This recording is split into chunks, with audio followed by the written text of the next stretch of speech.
Arc-en-Ciel, votre émission marocaine, chaque dimanche pour tout savoir sur le Maroc. Actualité, culture, économie, société et animation festive. Avec Abdelatif, Arc-en-Ciel au cœur du Maroc.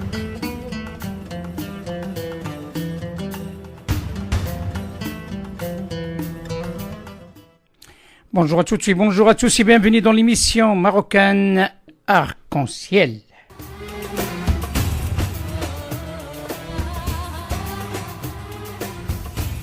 Arc-en-Ciel Info. Un grand merci à l'ensemble de notre auditoire qui se trouve partout dans le monde et notamment dans le royaume du Maroc. تحية صادقة من عند عبد اللطيف الصدقي وطاقم البرنامج لمستمعينا الكرام أينما كانوا بفرنسا وبأوروبا وعبر العالم وخاصة بإفريقيا كذلك. عندنا مستمعين كثيرين والحمد لله، تحية صادقة لهم بالدول الإفريقية وخاصة السنغال وكذلك لا كوت ديفوار.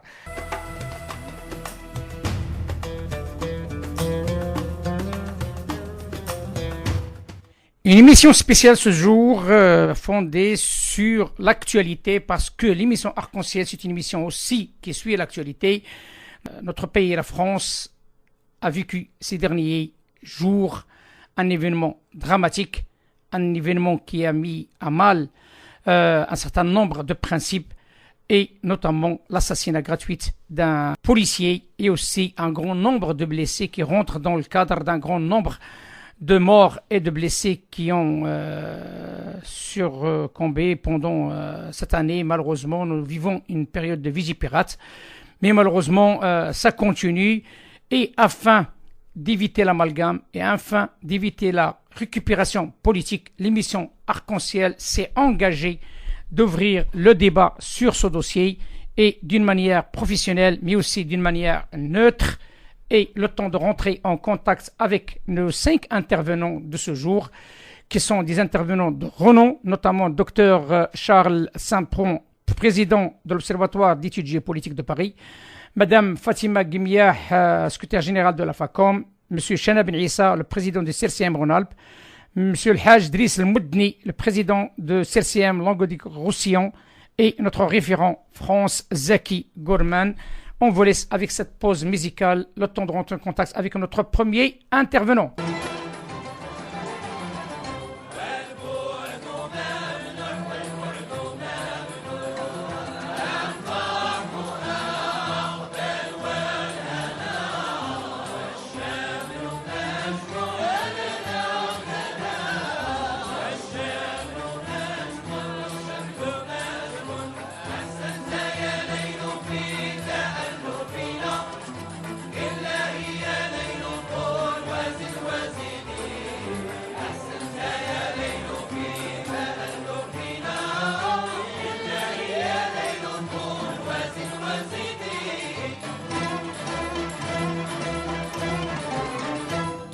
Retour à l'antenne, mesdames et messieurs, nous sommes en direct avec Dr Charles Saint-Pront, le président de l'Observatoire d'études géopolitiques de Paris. Bonjour, docteur. Bonjour. Bienvenue dans l'émission Arc-en-Ciel que vous connaissez et bienvenue à l'ensemble de notre auditoire sur la région parisienne qui sont assez nombreux et nous sommes heureux de vous retrouver sur l'émission Arc-en-Ciel. Et comme vous le savez, l'actualité oblige et l'actualité est parfois très douloureuse. Notre pays, la République française, a vécu ces derniers jours un acte ignoble, l'assassinat gratuit d'un policier avec un grand nombre de blessés. Et aussi, on se trouve dans une situation d'amalgame, de récupération politique, sachant que sur ce dossier-là, on ne va pas trop parler parce que le droit de réserve, vu ce qui a été imposé par le CSA sur surtout un jour d'élection présidentielle, on va rester dans cette atmosphère pesante, mais un homme comme vous, un homme qui gère un institut depuis un certain temps, qui est spécialisé aussi à cette notion de terrorisme, cette notion aussi de radicalisation. J'aimerais bien avoir votre avis avant de passer à autre chose sur un événement qui rentre aussi dans le cadre de la prévention et le vivre ensemble en France. Oui, alors effectivement, cet attentat terroriste, comme d'ailleurs la plupart des attentats terroristes, sont faits par des individus qu'il faut bien considérer comme des égarés. Certains essayent de faire un amalgame entre la religion et ses activités ou ses individus, je parle bien entendu de l'islam. Je pense qu'il ne faut pas faire cet amalgame, parce que ces gens-là ne connaissent rien à l'islam et ne représentent en aucun cas le vrai islam. Et en fait, ce sont des gens qui sont animés par la haine, qui sont animés par toutes sortes de sentiments violents, par un rejet de la société, et ils me font penser à ces terroristes des années 70, 80, qui étaient les terroristes d'extrême gauche, comme Action Directe, comme la bande Abadès, et des choses comme ça, qui avaient exactement les mêmes méthodes, qui avaient exactement la même idéologie, qui est une idéologie nihiliste, et qui ne cherche qu'à semer la pagaille dans la société. Et puis souvent, ce sont des gens dont le sentiment, le principal moteur, c'est la haine. Donc, surtout, de grâce, ne faisons pas d'amalgame avec la religion islamique qui n'a rien à voir dans toutes ces affaires. On dit même quelquefois que beaucoup de ces gens-là se sont radicalisés ou se sont convertis en prison. Eh bien non, c'est vrai qu'ils sont devenus extrémistes en prison au contact des criminels et des bandits. Dans les prisons, il n'y a pas des théologiens, il n'y a pas des imams, il y a des gens qui sont des criminels et des bandits, et ce sont eux qui utilisent toutes les méthodes pour rallier des gens à des positions extrémistes. Ça n'a rien à voir, encore une fois, avec l'islam. La prison, ça forme des criminels et des bandits, ça ne forme bien entendu pas des hommes de religion. Je pense que là, il faut être très clair. La religion islamique n'a rien à voir avec tous ces attentats. C'est d'ailleurs ce qu'expriment beaucoup de gens qui ont connu ces événements de très près. Je pense à la maman d'Imad, ce jeune franco-marocain qui était un militaire français, qui a été assassiné par un terroriste et qui depuis consacre beaucoup d'énergie, cette maman, à combattre le terrorisme, à combattre l'extrémisme, et surtout à expliquer que les gens qui commettent ce genre d'événements ne sont pas du tout des musulmans. Et puis il y a beaucoup d'autres gens qui font ces explications. Et ça, je pense que c'est quelque chose de très important à dire, à redire, parce que il faut refuser tout amalgame qui est très malsain et qui conduit effectivement à des prises de position qui ne sont pas d'hommes politiques ou d'autres d'ailleurs, et même on voit dans les médias qui sont totalement erronés. Et justement, docteur, vous avez parlé de Madame Latifa Ben Zitzen, donc la maman de Imad, qui a mené un combat unilatéral, il faut dire le tel qu'ils sont, donc il n'a pas accepté la mort de son fils, il a dit pour que je puisse accepter cette mort, il faut que je travaille, je fais des campagnes de sensibilisation, d'aller dans les quartiers, d'avertir les jeunes, de les ouvrir les yeux. Cela signifie pour moi tout simplement le rôle de la femme. Le rôle de la femme est primordial dans cette affaire. Et c'est ainsi l'association la FACOM qui organise le 26 avril prochain un événement majeur fait par des femmes, les femmes des deux rives, en plus des deux rives de la Méditerranée face à l'extrémisme et la radicalisation. Et cette initiative qui est initiée par des femmes et l'Observatoire d'études géopolitiques est partenaire. Pourquoi ce partenariat ? Alors, c'est un partenariat que nous avons initié depuis la création de ce forum. C'est un forum international sur le dialogue euro-méditerranéen au féminin qui rassemble l'association des femmes arabes de la presse et de la communication, qui sont donc des femmes franco-arabes, et puis l'ICESCO, qui est l'organisation internationale musulmane pour la culture et l'éducation, c'est l'UNESCO du monde musulman, et qui sont deux associations qui mènent une action très prononcée pour le dialogue et contre l'extrémisme. Et donc l'Observatoire d'études géopolitiques, qui s'intéresse beaucoup à ces questions, a apporté son soutien depuis le début à leur initiative. Il y a aussi d'autres partenaires comme l'Union pour la Méditerranée, le Conseil de l'Europe et la Fondation Hassan II pour les Marocains de l'étranger. Et puis cette année, il y a le soutien d'Attijari Wafa Bank et de Radio Orient à Paris. Je pense que c'est très important ce genre d'initiative et surtout le thème de cette année qui rejoint hélas l'actualité, alors que ce n'était pas bien entendu, lorsqu'ils ont décidé de faire ce colloque sur ce thème, il n'y avait pas eu les événements que l'on sait. C'est les femmes des deux rives de la Méditerranée face à l'extrémisme et à la radicalisation, comme vous l'avez dit. Et je pense qu'effectivement, le rôle de la femme est primordial. Il est primordial parce que la femme, elle est la première touchée d'abord par l'extrémisme.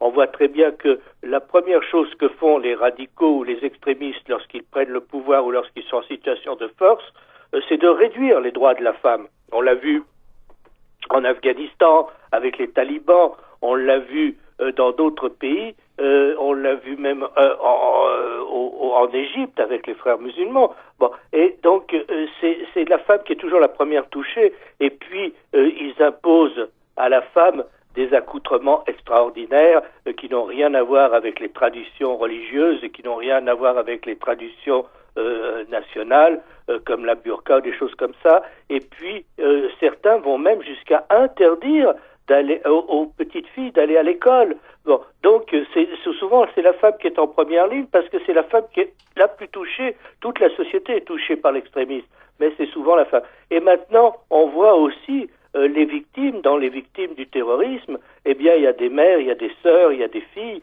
et c'est pour ça que la maman d'Imad est vraiment exemplaire, parce que c'est une femme qui a souffert, plus que tous, parce que perdre un enfant, il n'y a rien de pire. Et cette femme, elle consacre maintenant toute son énergie et toute sa vie à lutter pour justement éloigner les jeunes de l'extrémisme, les éloigner du terrorisme, les éloigner de la violence.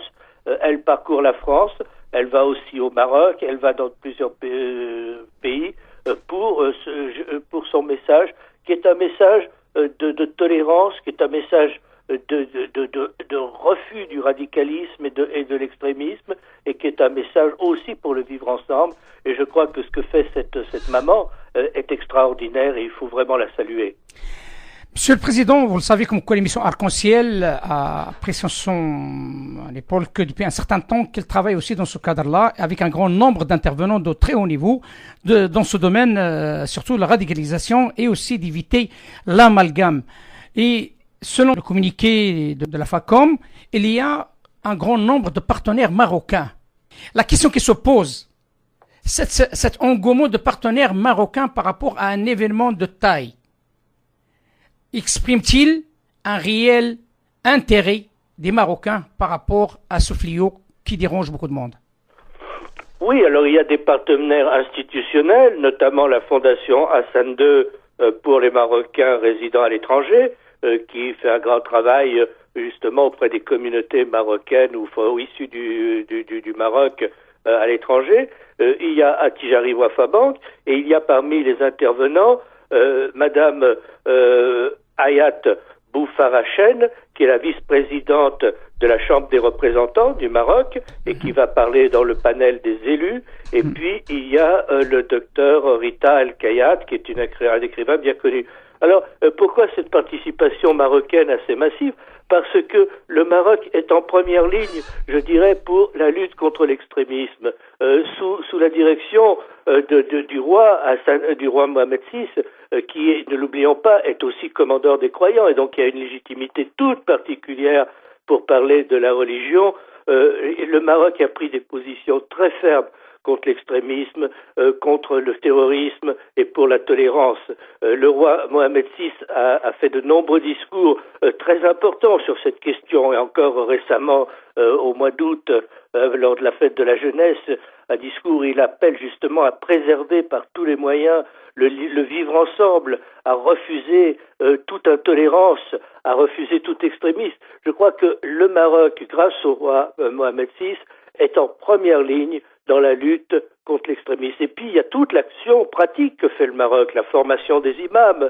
On sait qu'aujourd'hui, il y a un institut de formation des imams qui est ouvert à la formation d'imams étrangers, notamment des imams africains, mais maintenant il y a des Français, il y a des Belges qui viennent et pour être formés à l'islam du juste milieu, l'islam, le vrai islam, c'est-à-dire l'islam de la modération et de la tolérance, et leur donner les arguments nécessaires pour combattre l'extrémisme, aussi bien sur le plan de la religion, sur le plan de la théologie, mais aussi des connaissances en matière d'informatique, en matière Internet, en matière de parler en public, pour qu'ils aient un discours très fort contre l'extrémisme. Et ce travail qui est fait par le Maroc est tout à fait prodigieux. Et lorsque le Premier ministre français est allé au Maroc et qu'il a visité cet institut qui venait d'être créé, il avait d'ailleurs dit que c'était un exemple dont la France devait s'inspirer.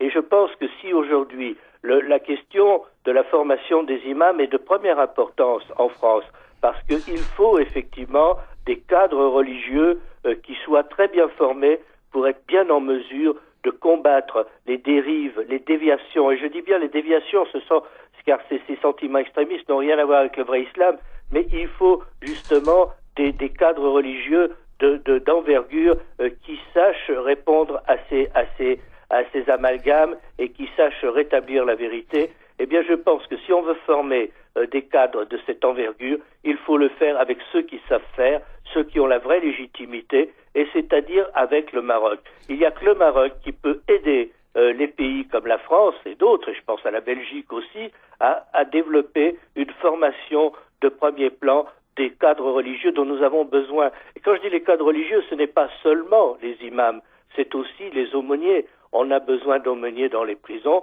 on a besoin d'aumôniers dans l'armée et dans d'autres institutions. Et je pense que ça, le Maroc est vraiment le partenaire essentiel pour la lutte contre l'extrémisme et la radicalisation. Donc, l'exemple marocain est reconnu à l'échelle internationale par rapport à ce fléau. Le souci qui se pose actuellement, c'est que la population immigrée ici, ou d'origine immigrée ici en France, est multiple et divers. Il n'y a pas que des Marocains. Il y a aussi d'autres pays, il y a d'autres provenances religieuses. Hein, donc, il n'y a pas que, comme vous le savez, vous êtes un expert sur le sujet. Il y a des wahhabites, il y a des salafistes, il y a des sunnites, il y a un peu de tout ici en France. Et cette complexité, selon vous, est-ce qu'il est surmontable ou pas? Oui, parce que d'abord, à part les Turcs qui forment une communauté très à part, qui est d'ailleurs encadrée par leurs propres imams et puis souvent par les services de renseignement turcs, et puis les pro-iraniens qui eux fonctionnent surtout en fonction des subsides qu'ils reçoivent de la part du régime iranien, mais qui est quand même un régime chiite et quand même coupé de la masse sunnite. Bon, la majorité, l'immense majorité des musulmans en France sont des malékites. Et donc, ils sont de rite malékite, c'est-à-dire du rite qui est en vigueur aussi bien au Maroc et dans le reste du Maghreb que dans une grande partie de l'Afrique subsaharienne. Et je pense que le chef de file de cet islam malékite, c'est quand même le Maroc et c'est le roi Mohamed VI. D'ailleurs, on le voit très bien lorsque le roi Mohamed VI fait ses voyages en Afrique, et on sait la politique africaine qu'il a développée, l'immense politique africaine qu'il a développée, eh bien, il est accueilli, bien sûr, comme le roi du Maroc, mais il est aussi accueilli dans les pays musulmans africains comme le commandeur des croyants, et beaucoup d'Africains le considèrent vraiment comme leur chef spirituel.